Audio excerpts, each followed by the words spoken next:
Same day, Saturday, September 20th. I did it for you. Aunt Edith? My hand trembles and I stumble, my right foot almost smashing back into the muck of the sand. Aunt Edith, what are you doing? How did you know I'd be here? It's Friday, she says. Well, now it's Saturday. I've been sitting here a long time. I shine my book light at her. There she is, dazzling even under this dark, dark sky. I had a feeling that if I sat here long enough, you might appear. She extends her hand. Sit down. My first impulse is to refuse. That's what Jongy would do. If Aunt Edith wanted to sell Jongy's home, Jongy would cut her off completely. No regrets, no second thoughts, no need to understand where she was coming from. In her mind, to do anything else would be passive. It's what I think Mr. Emerson was talking about. A hobgoblin, sorry guys, with foolishly consistent thoughts, no matter what the situation. But I'm not that kind of person. I know that about myself. I'm someone who has to hear and consider all sides. I love Aunt Edith, or at least I did.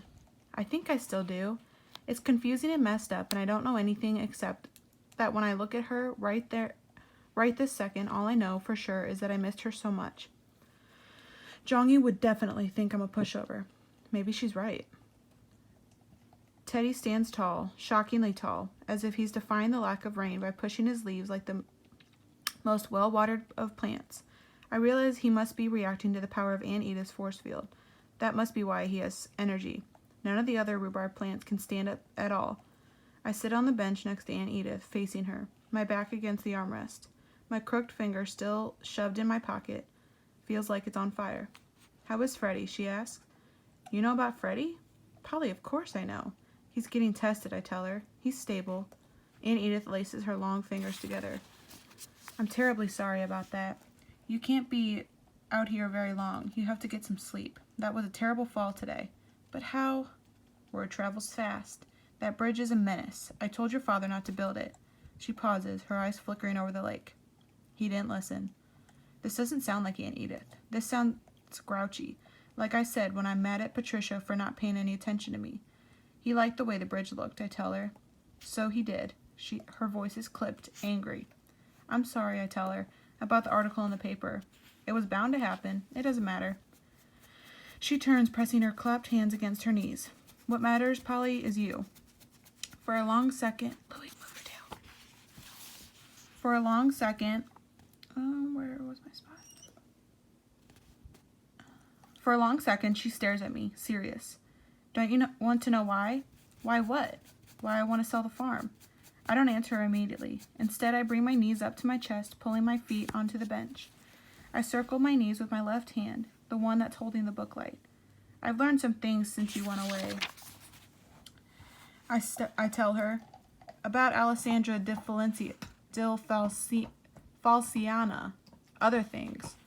Aunt Edith turns to me with a beautiful, genuine smile. Of course you did, she says. You've always loved to learn, even as a very little girl. Her whole face seems to brighten. Even out here in the dark. My own sons never showed any genuine appreciation for learning. Neither did Freddie or Patricia. Pleasant children, but no real interest, no seeking for anything. Her emerald ring gleams. But you're so interested in everything. You couldn't ask enough questions. I didn't ask everyone questions, I tell her. Just you. She nods. So what did you learn about Alessandra? A lot, I say. She wants to uproot everything that matters here. She wants to keep a preserve here, whatever that is. You've been busy. I can tell that I've pleased her, which makes me mad. Where has she been? Does she even know how bad the farm is doing? Does she know the plants are dying and the lake is draining? Does she know that Freddie and the rain are connected? I turn sharply and face her, shining my light directly on her face. She's startled, putting her hands up. Yes, I would like to know why you wanted to sell our farm, I say quietly. Aunt Edith stares at me, her eyes trained on mine. Good, she shifts on the bench, sitting more upright. I have 3 reasons. The first is most prosaic. I don't know. She shifts again, now facing the lake. I need money. But you're rich, I say immediately. Aunt Edith smiles tightly. I was rich. Now I'm not. Or at least, not as much. But you'll see when you grow up that there's lots of talk about economic theory in arcane finance terms. But try to remember 2 rules. If you spend more than you earn, you'll get in trouble. And you can't expect other people to care about your money as much as you do. What does that mean? I made some bad decisions and now I need an influx of money. The sale of the farm would fix everything. Her smile fades. And your family would have enough money for the rest of their lives. Most people would be thrilled. She sounds snippy, almost mad. It's hard to believe that Aunt Edith needs money. But I think she's telling the truth. She's not the type to make up stories, especially ones that show she's made a mistake. What's the second reason, I ask? A hopeful, young-looking smile spreads over her face. I want to go back to work, she says softly. I'm a writer. I'm not a farmer. I never wanted to be here. I did the best I could with it, made it what it is today, no matter what your parents tell you. But it was a sacrifice. She takes a deep breath. I've spent years and years building my career, Polly, bulldozing over obstacles that other women wouldn't begin to understand. It wasn't about my looks or my behavior. It wasn't about whom I married or whom I dated. It was about how hard I worked, my opinions, my mind. She pauses, grabbing my knees with her hands. Polly, there was a time when I felt I was literally operating on the heavens, brushing the stars. People cared about what I had to say. People cared about what I did, and most importantly, what I thought. She lifts her hands off my knees, gently replacing them on her own lap.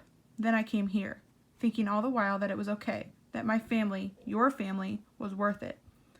More important than my achievements, more important than my work. No. She shakes her head impatiently. It isn't. I'm going back to New York, and I'm going to return to the life that was meant for me to live, the life I've given up. Aunt Edith sits back against the bench. Oops, sorry. When she turns, her eyes are glittering. A man is relieved and gay when he has his heart into his work and done his best. But what he has said, Louis, lay down. But what he said or done otherwise shall give him no peace. Mr. Emerson, I say, recognizing the quote. She smiles. This is important, Polly. Listen. I turn my face up to meet her gaze. There's a feeling you get when you achieve something all by yourself that will bring you more peace and contentment than anything money or love can provide. Men or women, it's all the same. It is that moment when you can look around and say, I did it, and know no one can take it away from you. You don't need to brag about it. You don't need to try to get credit for it, because it is you, who you are meant to be. She looks away, then toward the dark house. Unless you give it all up, throw it up in the air. I watch as her expression changes to all hard lines and strong eyebrows. The farm is not who I am, she says simply. I look at her. You said 3 reasons. That was only 2. Well, the last one, that's simple. She turns to me with a gentle smile. I did it for you. Me? I shake my head, not understanding. But I love it here. I know you do. Of course you do. You're a child. But you're too smart, Polly. You have too much to offer the world to stay here. She grins. I know you're going to tell me again what my mother told you. She initiates Grandmom's high-pitched voice. You can find all you need to find right here, in this rhubarb patch. Aunt Edith shakes her head and speaks normally. She was wrong, Polly. She was so wrong. For someone like you, who has been guiding your way, you can do anything. Polly, you really can. She speaks so urgently that it propels her up, off the bench, to stand in front of me. But you can't do it here. What if I want to stay here later, when I'm an adult? The girl I know will grow up and understand she needs to get out into the world. Louis, that staying here in the same... Louis, stop, baby. That staying here in the same as surrendering is the same as surrendering to mediocrity. That keeping her gifts hidden is a cowardice. That not fighting for oneself is unacceptable. She pauses, staring me right in the eye. It isn't. It will never be. I don't say what I'm thinking, which is that I don't have any idea what I'm going to do, but I think it's entirely possible I can do all those things from here. What are you going to do if Dad won't sell it? He'll sell it. I don't think so, I tell her. I've never seen him so stubborn about anything. Dunbar just pulled their money. Now what is he going to do? How do you know that? It just happened. Aunt Edith doesn't answer. A horrible understanding cuts across my mind. Silver scissors slicing open the curtain to a bright and awful room. I didn't know it was there. No, it can't be. Did you do it? Aunt Edith turns her head away towards the dark house. This can't be true. Aunt Edith, did you tell Dunbar to take the funding away? She looks back at me. Polly, the farm's dying. I didn't have to say much. But, she cuts me off. Your father refused an astounding good offer. He would have been very well compensated to do his research wherever he needed. But he's your brother. He told me no. She pulls back her shoulders and suddenly she seems as if she's 16 feet tall. I cannot accept that, not from someone who I've helped for so long and for whom I've given up so much. Do any of you realize that without me you would have none of this? No research, no private school, no books? She's breathing hard. I'll destroy this farm if I don't get what I want. What? There's no way she said what I think she said. You heard me, Polly. Doesn't she realize what she's saying? But what about Freddie? Freddie? Freddie's sick because the farm is dying, because there's no rain. Oh, Polly. She gives me a sad look, like I'm the one who's ill.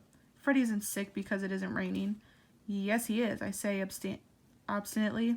The only other time it's rained was when he was born, and now it hasn't rained for almost 4 weeks, and he's gotten so sick.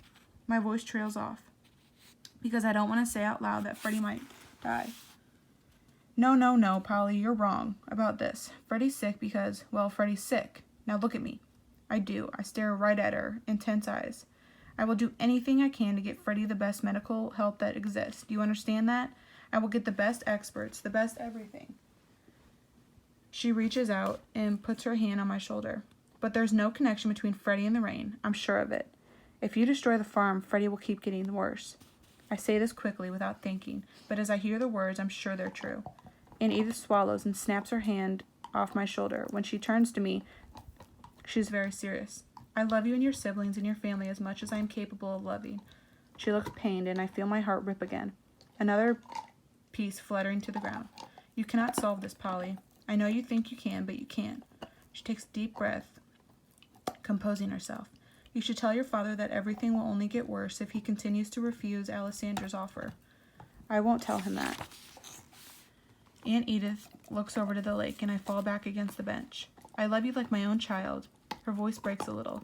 You will choose your parents. I suppose that is the right thing to do. She turns around. I hope you never regret it.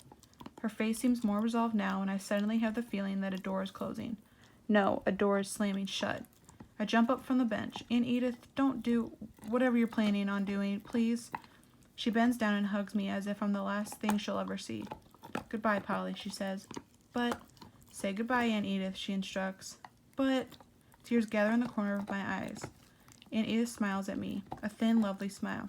Say it. Tears fall down her cheek, too. Goodbye, Aunt Edith. I hear myself say softly, sadly, goodbye.